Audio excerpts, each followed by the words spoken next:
무신 권문사대부 거란송 여진금 몽곤 홍건해구 균통제 지혜요보 통해 삼재 이렇게 끝나는 거예요.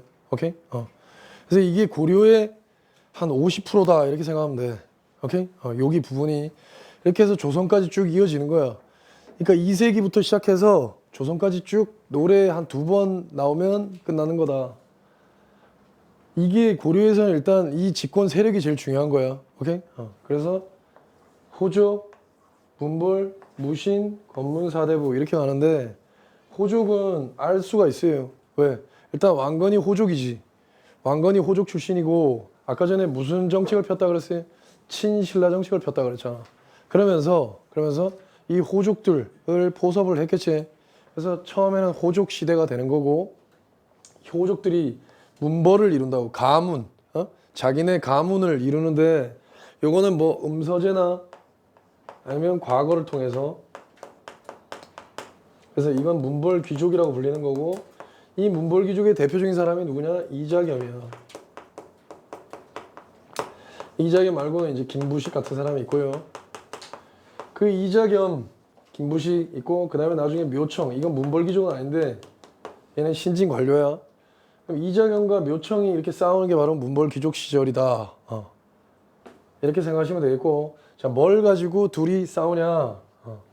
여기 보시면 호족 시절에는 일단 거란송인데 중국은 송나라고 그 다음에 이민족은 거란족이 있었어요. 거란족이 쳐들어온다고.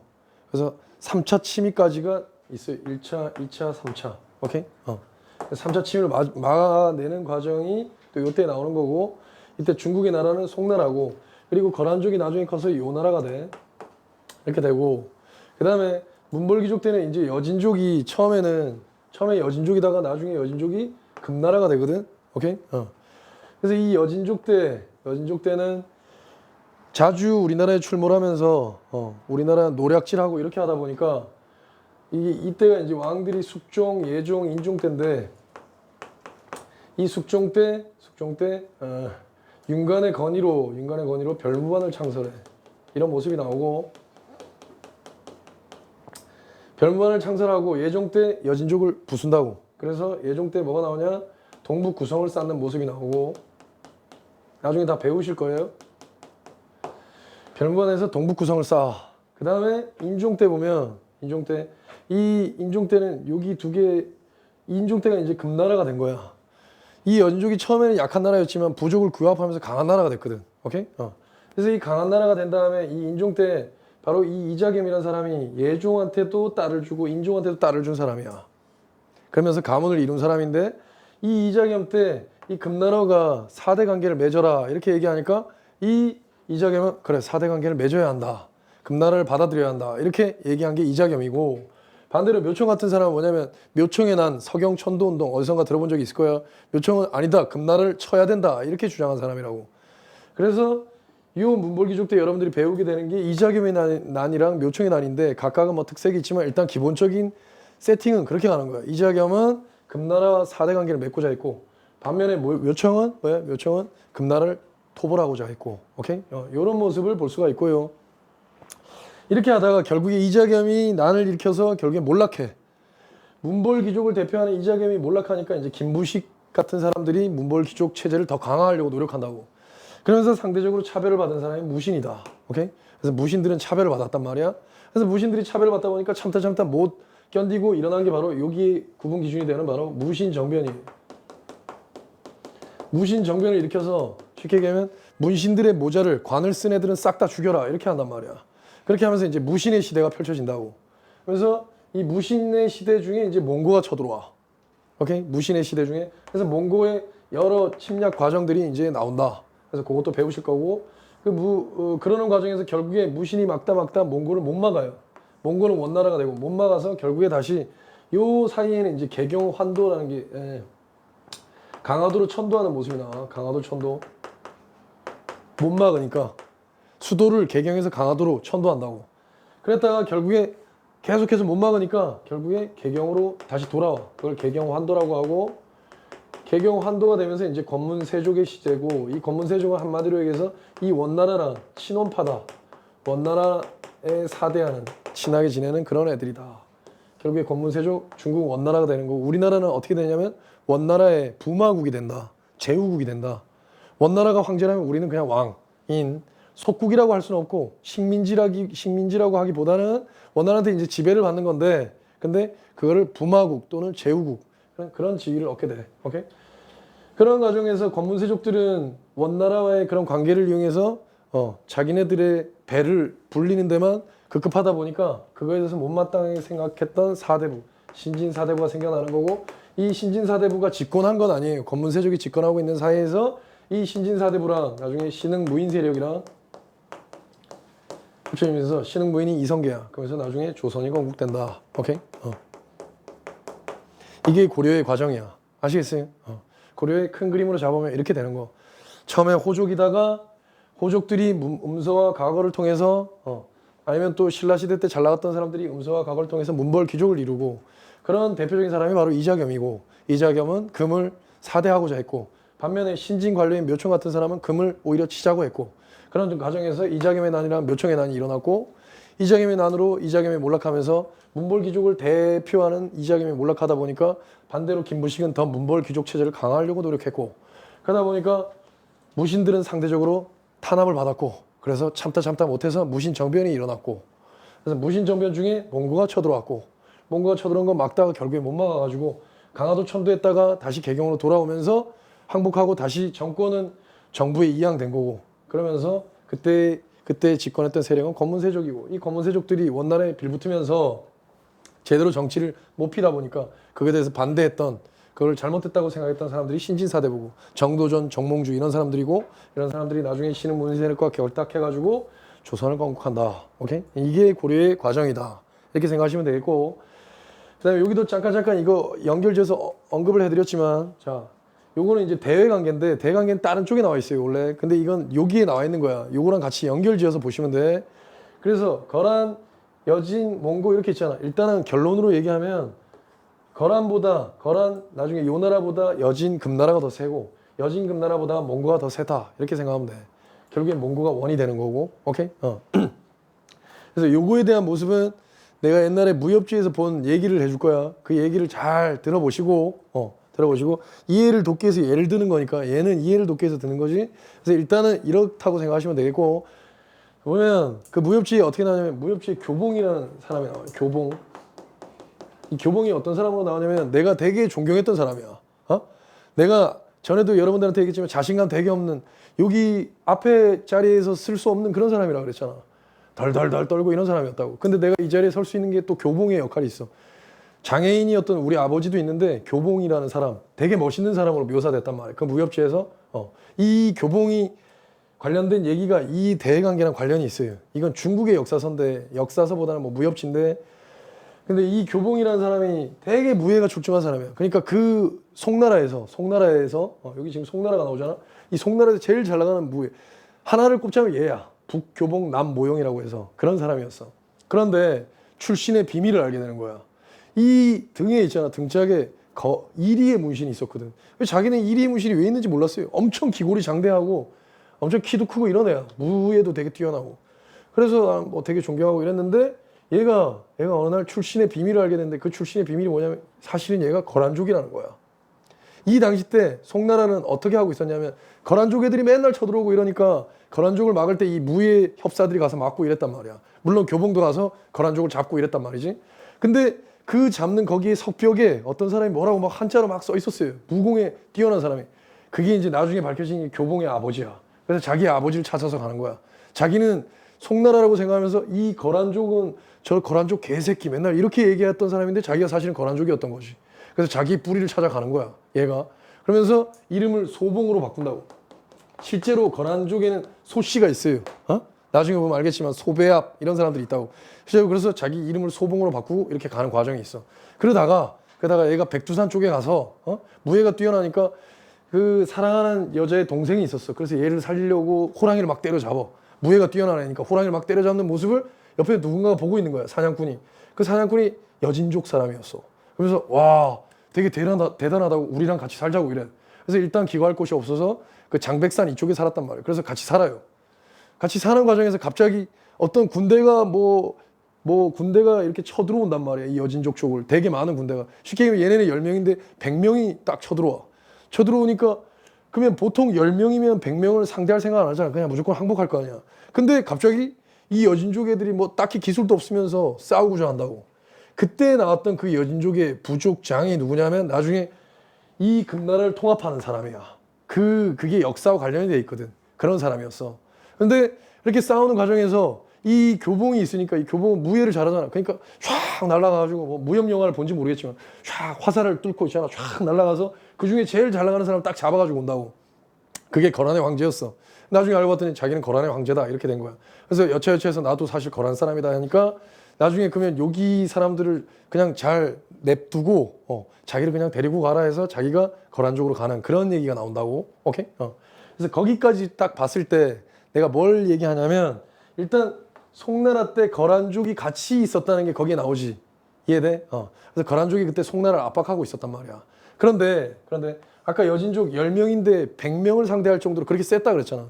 그러니까 처음에는 얘네가 그렇게 한 명 한 명일 때 별로 세지 않았어. 그런데 얘네가 부족을 딱 규합하고 나니까 금나라가 되고 나니까 거란족보다 더 센 나라가 됐다는 얘기야. 알겠어요? 그러다가 얘네보다 더 센 나라가 말하면 몽고인데 몽고는 전 세계 대제국을 건설했다고. 오케이? 그래서 더 세다는 얘기야. 그게 무협지의 얘기와도 또 일맥상통하는 부분이 있기 때문에 예를 들어서 말씀드린 거다. 아시겠어요? 그래서 일단 결론적으로 거란보다 여진이 더 셌고 여진보다 나중에 몽고가 더 세다. 이렇게 보시면 되겠고 잘 보시면 지도로 한번 그려드리면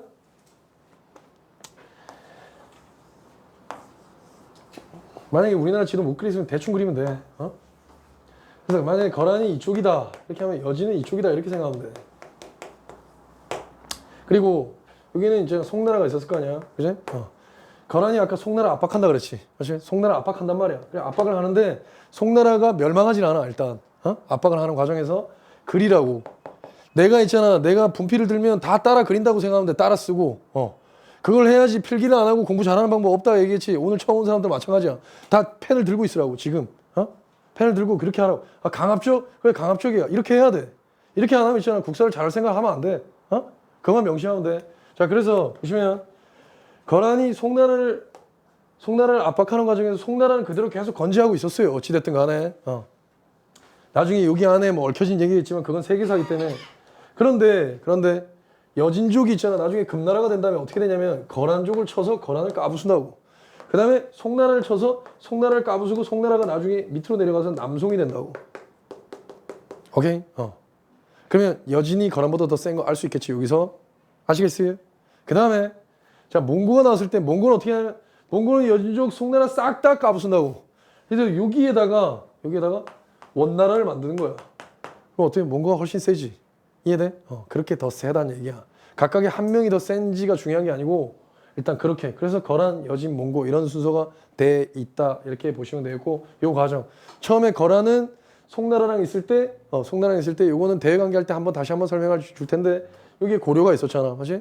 이런 관계가 있었고 여진이 금나라가 되면서 거란을 부수고 그 다음에 송나라를 쳐서 송나라가 남송으로. 그래서 여러분들이 알고 있는 성리학, 나중에 성리학 배울 텐데 그 성리학이 바로 남송의 주의가 만든 게 성리학이야. 오케이? 남송. 송나라가 밑으로 쫓겨내려가서 남송이 된단 말이야. 자, 여진 금나라가 이렇게 만들었지. 몽고는 어떻게 됐다고? 몽고는 나중에 결국엔 남송까지 다 쳐서 몽고 대제국을 만들었다고. 원나라. 그러니까 더 센 나라다. 이렇게 알아두시면 되겠다.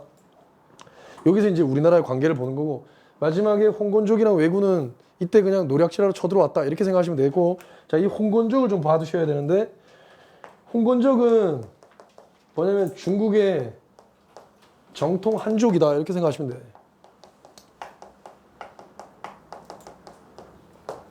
원나라는 중국의 한족이 아니라고. 중국 사람이 아니란 얘기야. 알겠어? 지금 중국을 차지한 거지. 몽고족이지. 지금 있는 몽골 있잖아, 몽골. 그 몽골 그 민족이 여기를 차지한 거지, 이 자리를. 그죠? 그러니까 대단한 나라지. 근데 중국의 전통 한족들이 있을 거 아니야, 원래 지배받을 때도. 걔네들이 난을 일으킨 게 홍건족이 난이에요. 이 홍건족의 가장 우두머리가 누구냐면 주원장이야. 이 주원장이 나중에 뭘 만드냐? 명나라를 만든다. 오케이? 그럼 이때는 우리나라가 조선일 때 얘네는 명나라가 되는구나. 이것도 알 수 있다고. 알겠어요? 이 홍건적이 나중에 명나라가 되는 거니까. 여기 왜 홍건적을 많냐면 홍건적이 너무 많다 보니까 우리나라까지 쳐들어온 거야. 오케이? 그래서 나중에 명나라가 되는구나. 이것도 알 수가 있다. 그렇게 보시면 되겠고. 알겠죠? 그러니까 대외 관계까지가 여기 나와 있다는 얘기야. 그 다음에 밑에 보면 균통제, 지혜유, 보우 이렇게 돼 있지. 자, 요거는 지금 정확하게 알아두셔야 되는데 이게 나중에 문화에 나오는 거야. 다시 문화에 나오는데 균통제 이건 승려 이름이야. 승려. 그래서 승려 이름들만 일단 알아두시고 균여, 의통, 재관, 균여, 의통, 재관, 의천, 진울, 해심, 요새. 그 다음 보우다. 보우다. 이렇게 보시면 되겠고. 그럼 승려의 이름인데 이 승려의 업적이나 이런 거는 여기서 안 배울 거예요. 오케이? 이 내용이 이것도 좀 말이 되게 만들어 놓은 건데 균통제, 지혜요, 보우 이렇게 있잖아. 그럼 뭐야? 균을 통제하는 세균을 통제하는 지혜가 있으니 봐라 이런 뜻이에요. 오케이? 봐라 이런 뜻이고 여기서는 여러분들이 뭘 알아둬야 되냐면 의천은 문벌 귀족대구나. 이걸 알아두라는 얘기야. 그래야지 문화에 갔을 때 여러분들이 이게 좀 쉽게 접근할 수가 있다. 오케이? 그럼 그 중에서 특히 의천이랑 진울, 그 다음에 요새, 요 정도. 여기가 지금 요 세 명의 승려가 요 중에서 제일 중요한 승려다. 그러면 진울이랑 요새는 언제 무신정권 때구나. 요걸 알아두라는 얘기야. 요거부터 알고 가야 되는데 문화에 갔을 때 나중에 요게 어디에 해당하는지 잘 모르고 있잖아 하면 그때부터 또 처음 시작하는 거야. 그래서 문화가 어려운 거예요. 여기서부터 일단 잡아놓고 가는 거야. 알겠어? 그렇게 보시면 되겠고 그 다음에 동해 삼재 이렇게 돼 있는데 동해 삼재 이거는 동명왕 편이고 해동 고승전이에요. 해동 고승전.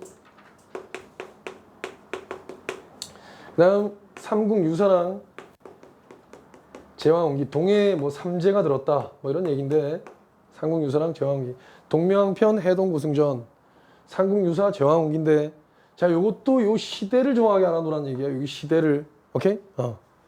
여기서도 요 시대가 언제인지를 잘 알아두라는 얘기야. 봐봐 동명왕편은 동명왕이 누구예요? 이게 주몽에 대해서 쓴 거야. 요 각각이 뭔지는 몰라도 돼. 지금은 그냥 명칭을 알아두면 돼. 그래서 이거는 이규보의 동명왕편이고 사람 이름이랑 매치만 시켜놓으세요. 이규보의 동명왕편이고 각훈의 해동 고승전이고 그 다음에 삼국유사 이련의 삼국유사고 이승유의 제왕홍기 한번 또 나왔지. 그지? 아까 발해 아동 제동할 때 또 이승유 나왔었잖아. 그지? 이승유의 제왕홍기 아까 3초. 자, 그 다음에 이것만 가지고 있잖아. 이것만 가지고 이게 무신이고 이게 검은세족이란 걸 알고 난 다음에 여기다가 각각의 역사서를 정리할 수 있다는 얘기야. 오케이? 그냥 우리나라 최고의 역사서가 있어요. 아직은 안 배웠겠지만 최고라는 건 뭐야? 가장 오래됐다 이거야. 우리나라의 가장 오래된 역사서는 뭐예요? 삼국사기야. 삼국사기가 안 나왔잖아. 근데 여기 아까 전에 보면 김부식이 여기 등장하고 있지. 문벌귀족. 그러니까 이때가 바로 삼국사기라는 걸 알 수가 있다고. 김부식이니까. 오케이? 실제로 삼국사기는 김부식이 이 묘청이 난을 일으키거든. 그 묘청의 난을 진압한 다음에 김부식이 삼국사기를 쓴다. 오케이? 삼국사기를 눈에 가시 같은 묘청을 제거하고 난 다음에 김부식이 삼국사기를 쓴다. 이렇게 보시면 되고 그 다음에 여기 앞쪽에는 그냥 각종 실록이다. 실록이다. 이렇게 생각하시면 되겠고 왕조실록, 칠대실록. 여기 이제 프린트에 나와 있는 건데 일단 이렇게 여러분들이 맞춰 나간다는 거야. 이 노래를 가지고. 오케이? 그 다음에 뭐 왕조실록, 칠대실록.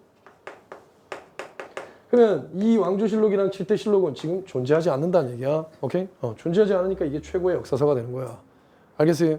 우리가 삼국시대에 배웠던 역사서들 있지. 뭐 유기니, 고흥의 석인이 이런 거 다 존재하지 않는 거야. 현존하지 않는 거야. 그러니까 현존하는 최고의 역사서가 삼국사기인 거예요. 알겠어? 최고의 역사서, 가장 오래된 역사서가 삼국.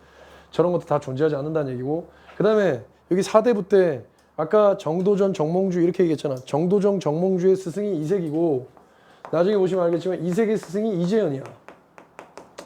이 이재현이라는 사람이 또 성리학적인 책을 쓰거든. 그게 바로 사략이다. 이재현의 사략. 이건 성리학적 역사서다. 왜냐하면 신진 사대부 시절이니까. 오케이? 이렇게 잡아놓으시면 이걸 다 채워놓을 수 있다 이 얘기예요.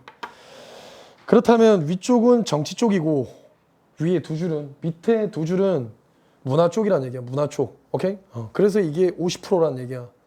알겠어요? 이게 50%란 얘기가 이제 문화는 좀 뒤쪽에서 배우는데 일단 요거를 정확하게 암기하고 있으라고. 노래로서. 그러면 나중에 문화에 갔을 때 수월하게 간다는 얘기야. 알겠어요? 그렇게 잡아놓으시면 되고 그 다음에